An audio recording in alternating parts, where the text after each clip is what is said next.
Welcome to Donu's World.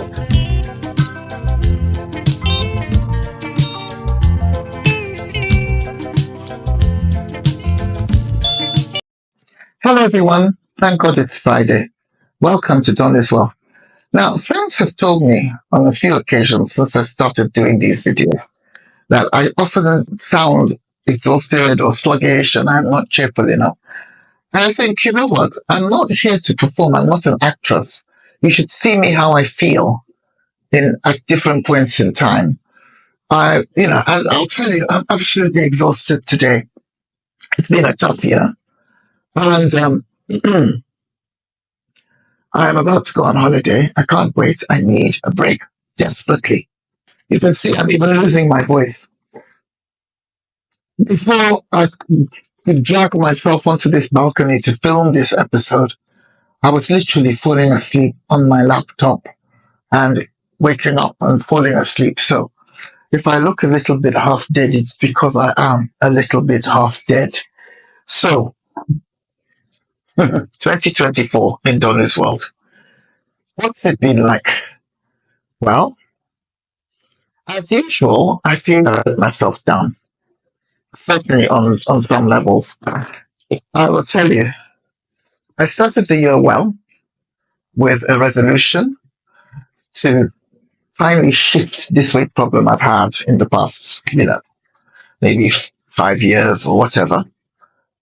I started with Ozempic, that wonder drug everyone's talking about. I've mentioned it here before, so I won't go into too many details.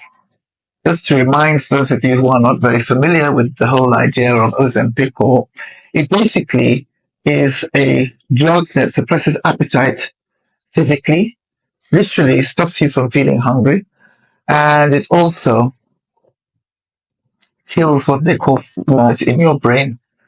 Now, one thing about a lot of people who have weight problems is that they really, really suffer. It's almost like a mental condition, a syndrome, whereby a large part of the waking day is devoted to thinking about what your next meal or snack or drink is going to be.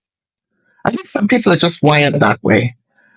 Because there are people who live to eat and people who eat to live. Now, in some ways, I envy people who eat to live because they only eat what is healthy or at least what will get them enough calories to get through the day. And they're not interested in food. They're not it. I am somebody who lives to eat. I subscribe to cookery channels. I'm a member of the New York Times Cookery Club and various other culinary and gastronomic websites and clubs and things. I am interested in food from every corner of the world. I know a lot about food, and I've always been like that, actually. It's just that when I was younger, let's say that for the first 57 years of my life, I could get away with being a foodie, a connoisseur. I could get away with being a glutton, but as I get older, partly because I guess of age, but also because of medication and certain physical changes that were brought upon by medical conditions, my metabolism slowed down to almost a halt. So basically, I am not eating now more now than I did when I was younger. It's just having more of an impact. And so I started on Ozempic in January, thinking, right, that's it. This wonder drug has come along to help me get rid of this problem, which I'm struggling to get rid of by myself because I'm a food person. So that worked for a while, it worked for a couple of months, and then it just stopped working. I didn't feel any huge appetite suppressing effects, and the food noise came back. So I'm always thinking, what am I having for lunch? What am I having for dinner? So, but I'm not going to let myself off the hook on that because a lot of people lose weight without Ozempic or other such medications. So I do feel that I've let myself down by not pushing ahead to lose the amount of weight I wanted to lose before the summer. And of course, the reason why I targeted the summer in particular is because that's when I'm going on holiday. So I had in my mind in January, I had a very clear vision of the clothes I'd be able to wear if I lost enough weight. Maybe not all of the weight because I've got so much to lose. It's probably going to take a year. Okay. But I knew that if I lost at least half of what I needed to lose, I could start wearing nice clothes again and not just all these kaftans that look like tents. And I also knew that I would have physical strength and not knee pain and all the pressures caused by too much weight bearing down on your joints. Unfortunately, it hasn't happened. I have lost weight, but not enough. And I'm really going on holiday in a couple of times. Sorry, I'm going on holiday in a couple of days, and I'm not going to be able to go with the panache and style I wanted to go in. So that's one big letdown. The other one, of course, is exercise because exercise gives you energy, strengthens your heart, stops you from being breathless and all the rest of it. And I've only exercised sporadically, very, very patchy, not good enough. This is like a sort of mid-term report. If we take 2024 as the whole term, this is a half-term report on myself. So it's hardly surprising if I'm physically exhausted because, obesity is a very exhausting condition. Um, I'm also mentally exhausted because of the type of work I do.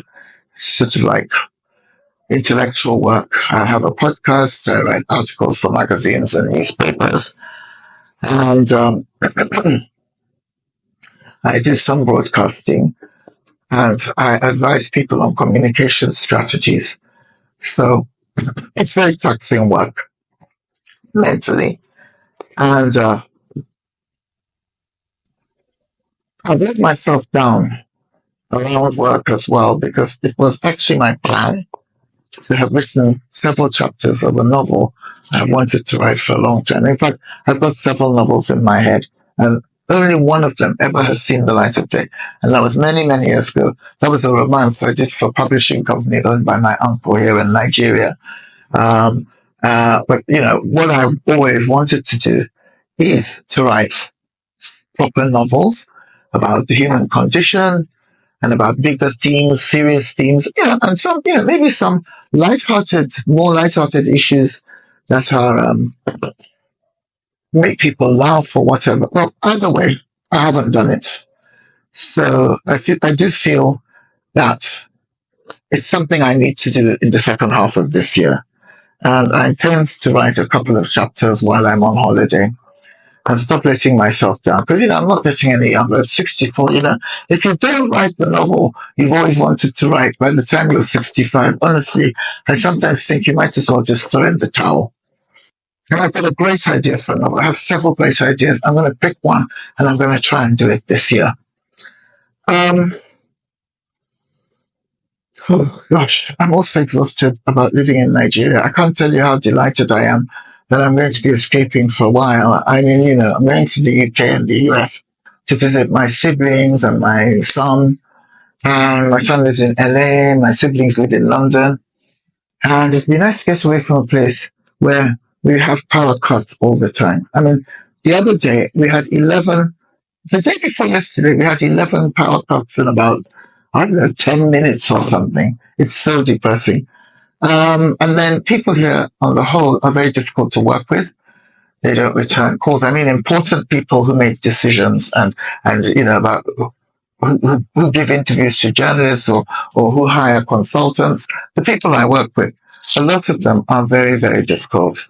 They don't answer calls. They've got lots of assistants, but their assistants don't do anything. And you wind up being constantly frustrated, chasing after objectives that take forever to be achieved.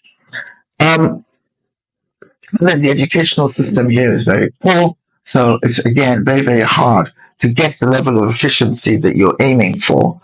And it's also about There's just so many things. I mean, if you ask me about the midterm, what's it like to be Donu in the middle of 2024? I'll tell you, it sucks. But one good thing, I can really, really be pleased about is this channel, this YouTube channel. It gives me an emotional outlet. And even if I only had 20 viewers, it's just nice to be able to talk about things like loneliness and, the dementia that killed my mother. And it's good to have that. There's somewhere that I can go and talk about something that isn't directly related to the work or intellect. And so I'm really grateful to the people who've been tuning in loyally week after week after week. And I'd like you to tell me what you would like me to talk about in future. I noticed that the 3 episodes I did on Meghan and Harry when they came to Nigeria, Princess Meghan, or Prince Harry and his wife Meghan, when they came to Nigeria, those were by far the most popular. I mean, huge amount of attention. Wasn't expecting it. Does that mean that viewers are really, really, really fascinated, extremely interested in the British royal family? Or is it just a celebrity thing generally? I mean, if I had talked about the Kardashians, for example, would I have had a similar response from viewers all over the world? We've recently put out a poll on in the community section, and I'd really love to hear what you would love to hear in the coming weeks. Now, because I don't want to do any recording while I'm on holiday because I just need a break, I've pre-recorded 5 or 6 episodes of Done As Well that will be screened in my absence. So you'll hear about my holiday when I get back. That's when I'll tell you about my observations about the UK as things are at the moment in England and Scotland and Wales. And that's when I'll tell you my observations about America, because I'll be in America for a couple of weeks as well. So it's really just about, please stay with me. I know there'll be weeks when the topic is of less interest to you than, maybe something else. I noticed Fortune Tellers had a very, very big response as well. Not necessarily online. A lot of people called me privately, people who know me.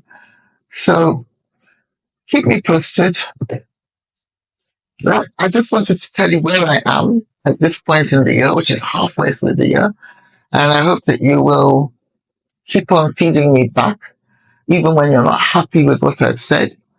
And I'm hoping that those of you who are religious will pray for me, because I think my problem with my weight and my health has gotten to the point where I need divine intervention to actually have developed the sort of discipline and motivation to shed this weight. I mean, as things stand, I could hardly walk. I'm so tired. And that's hey, my knees hurt. Throw that away and start a new life. Even at 64, it's possible to start again and revitalize your existence. So, fingers crossed that I can do it. Thank you for listening. Bye.